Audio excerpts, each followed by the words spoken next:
Welcome back to Pokemon episode summaries. Today, I'll be doing episode 221. Hi-ho, Silver Away. The episode begins with Ash and the gang having arrived on the ferry to the last of the Whirl Islands, Silver Rock Island. They then walked into the town immediately by the Silver Rock Island port, which was Casado City.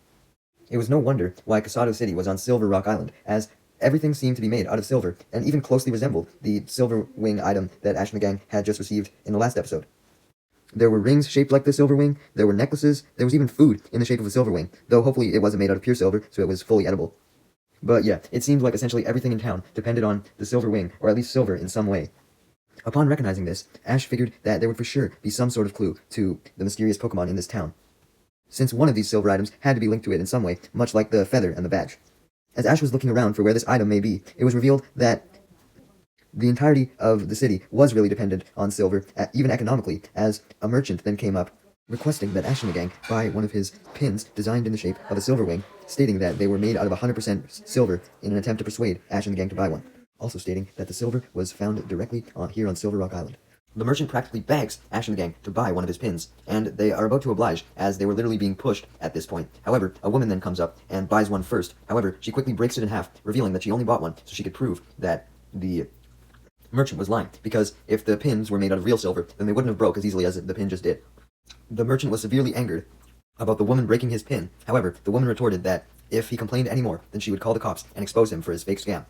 This threat leads the merchant to run off with his remaining pins, not wanting to get caught. Ash immediately questions the woman on how she knew that the man was selling fake Silver Wing pins, leading her to reveal that she had a real pin of her own, and she proved it was real when she tried to bend it and it didn't break, proving that it was actually made out of real silver, confirming that the silver was one of the hardest substances in the world and was found on Silver Rock Island, hence Silver Rock Island's name. The woman then reveals her name as Ariane and takes Ash and the gang to her gift shop so that they could keep talking while she received a delivery that was supposed to come to her shop, elaborating that this delivery was supposed to be of some silver jewelry that she was going to sell. Unfortunately, it seemed as though the delivery guy who was supposed to give her the products, who also made the products, didn't come. He still didn't come, even after Brock did his usual flirting routine, which led to him getting pulled away by Misty, since he was attracted to this woman, obviously. And he still didn't come, even after Ash took the time to inquire Ariane about the Silver Wing, and also her authentic silver pin, leading Ariane to respond that she didn't really know about the Silver Wing itself. However, she knew that her silver pin was her good luck charm, since any piece of jewelry made in Silver Rock Island was rumored to give its owner luck. Ash was definitely intrigued by this, but he requested more information, so Ariane decided to take Ash and the gang to her jewelry supplier's house, stating that they were good friends, and reminding Ash and the gang that she needed to go there anyway to see what was up with her jewelry shipment and why he hadn't arrived. So Ash and the gang agreed to come with, hoping to learn more about the Silver Wing, which this jeweler was supposed to know about. Soon enough, Ash and the gang arrive at the jeweler supplier's house, and Ariane instantly shouts the name Gennaro, thinking that he would respond. However, Gennaro, her jewelry supplier, did not respond. Ariane decided to open up the door anyways and barge inside, even though Ash was hesitant, as he didn't think it was a good idea to go into someone's house when they may not even be there or something may have happened to them. However, Ariane reveals once again that her and her jewelry supplier were great friends, so they would not mind her barging in. So with that, she opens the door and Ash and the gang follow her inside,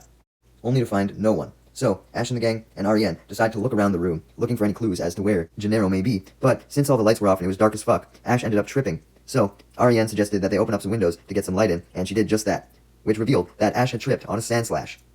who was laying on the ground, passed out due to having an immense fever, which Brock realized after examining it. Ash and the gang determined that this was a big enough clue as to something having gone wrong, when Ariane reveals that this Sandslash was Gennaro's. They don't need to look for any more goddamn clues though, as they then find Gennaro beside Sandslash, who was also unconscious and had a fever. However, Gennaro soon woke up and muttered, "It's over," although Ariane quickly figured that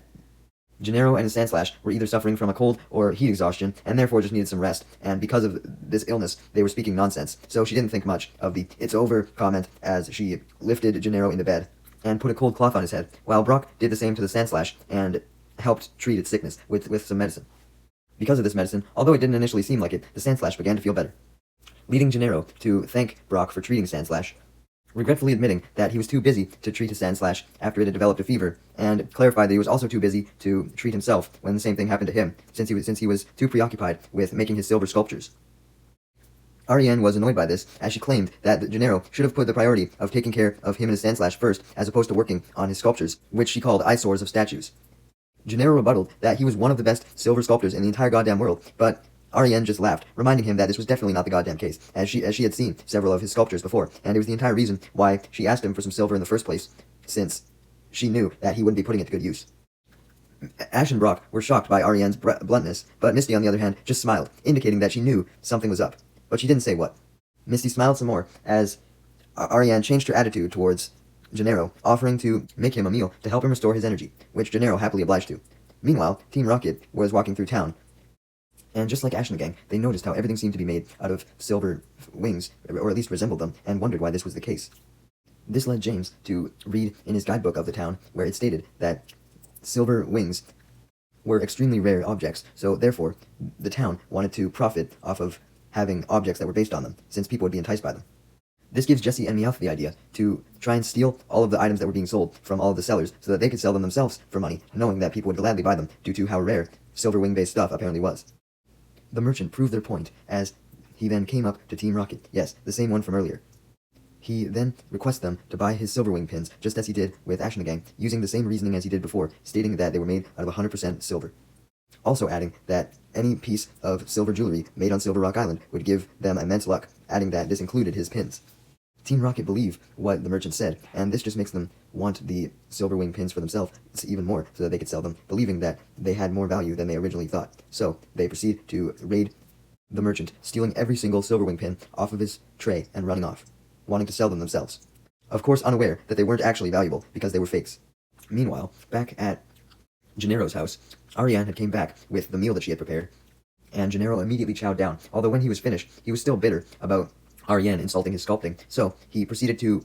insult her, admitting that although the food was good, it was the only thing that she was good at, taunting that she couldn't make anything nearly as good as his sculptures. Ariane countered that she had made him a scarf one time that took her 3 months to make, but Gennaro rebutted that just proved his point even further, because it didn't take him 3 months to make his sculptures, and also, her scarf didn't actually fit him, so it was terrible. Ariane, wanting to defend herself, then lied that she had actually made the scarf for his sand slash, and that was why it was so small. Brock questioned to Misty how Ariane and Gennaro were supposedly good friends when all they did was fucking argue,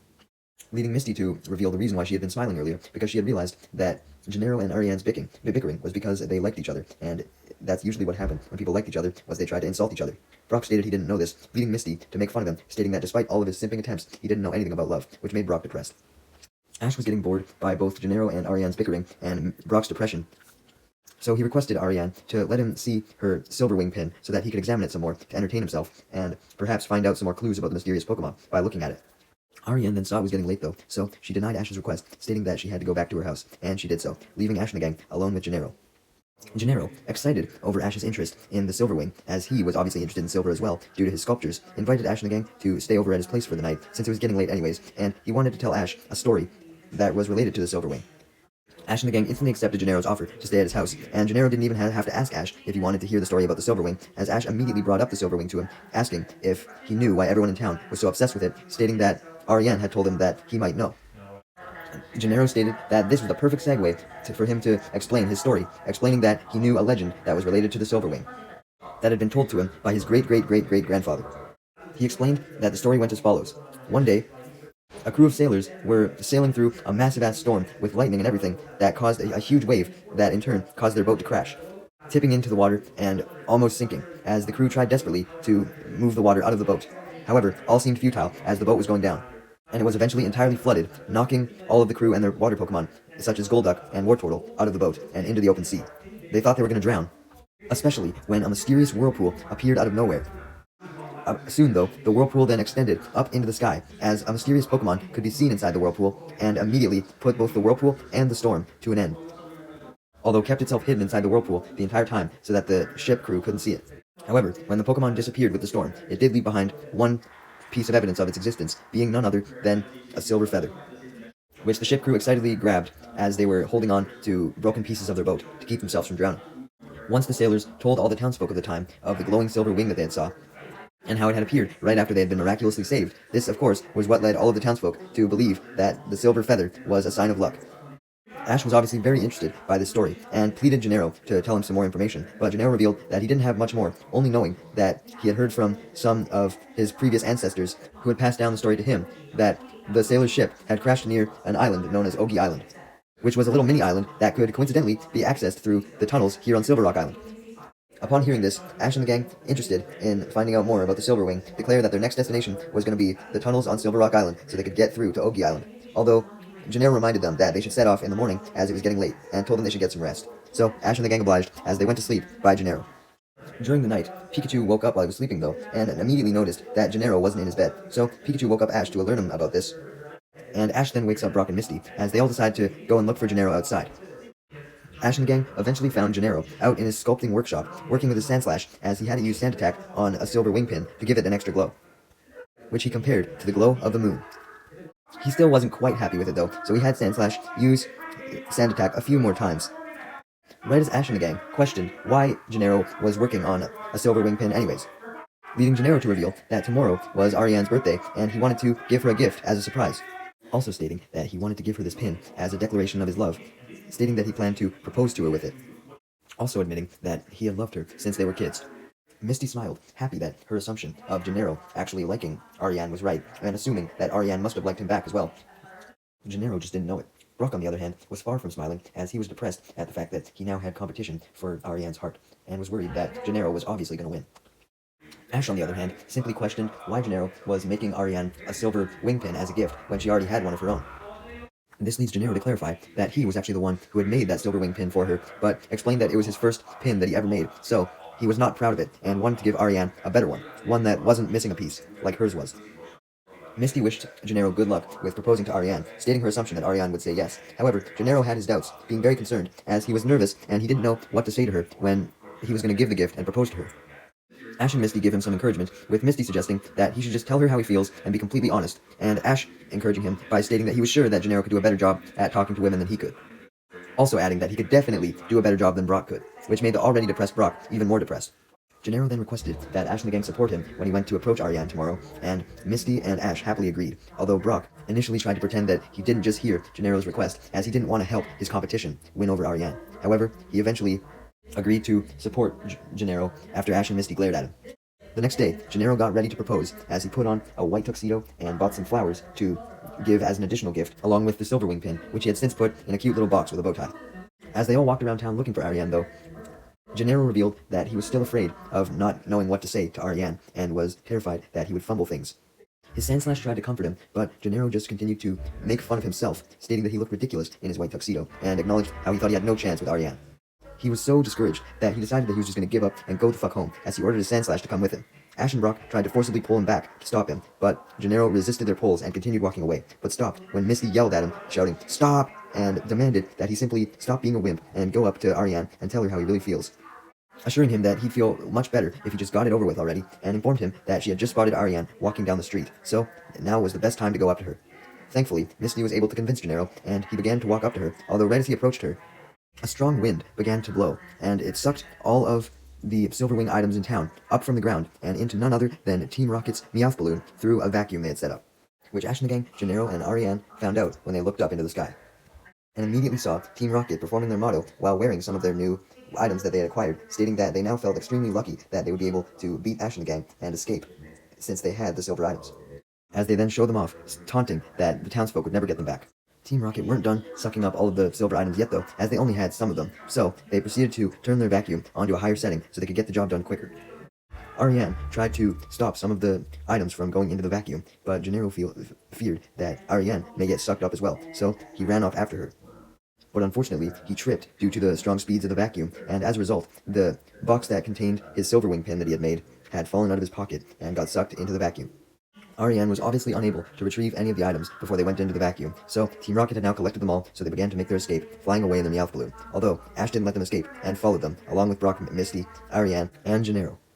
While Ash and the gang, Ariane, and Gennaro were running, Ariane questioned Gennaro on why the fuck he was wearing a tuxedo, and concerningly questioned why Gennaro was running around town and not still in bed healing, leading Gennaro to run ahead of Ariane in an attempt to avoid the question, not ready to admit his proposal yet. Ash then noticed that Team Rocket was flying away faster than any of them could run, so he decided to beat Team Rocket at their own game, sending in his flying Pokemon, Noctowl, to go up to their balloon and use Peck to poke a hole in it, sending Team Rocket's balloon crashing down,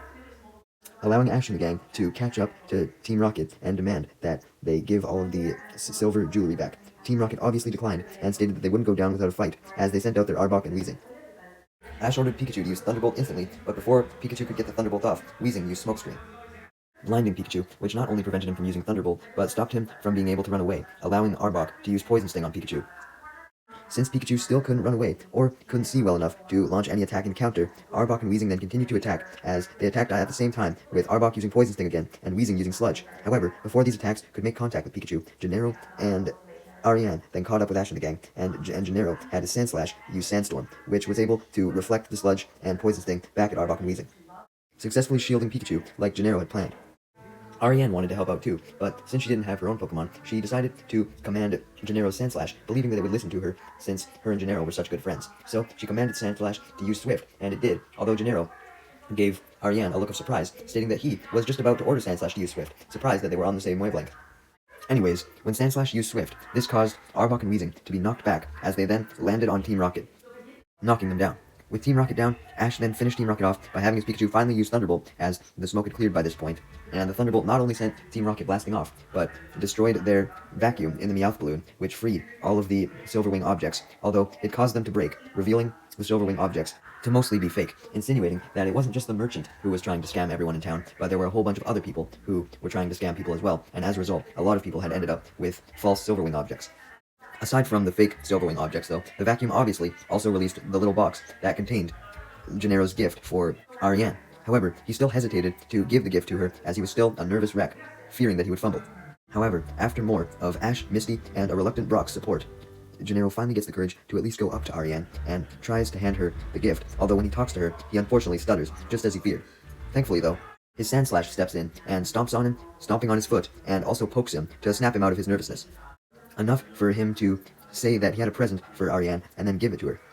As she admires the gift and thanks him for it, Gennaro then clarifies that he had something to ask her.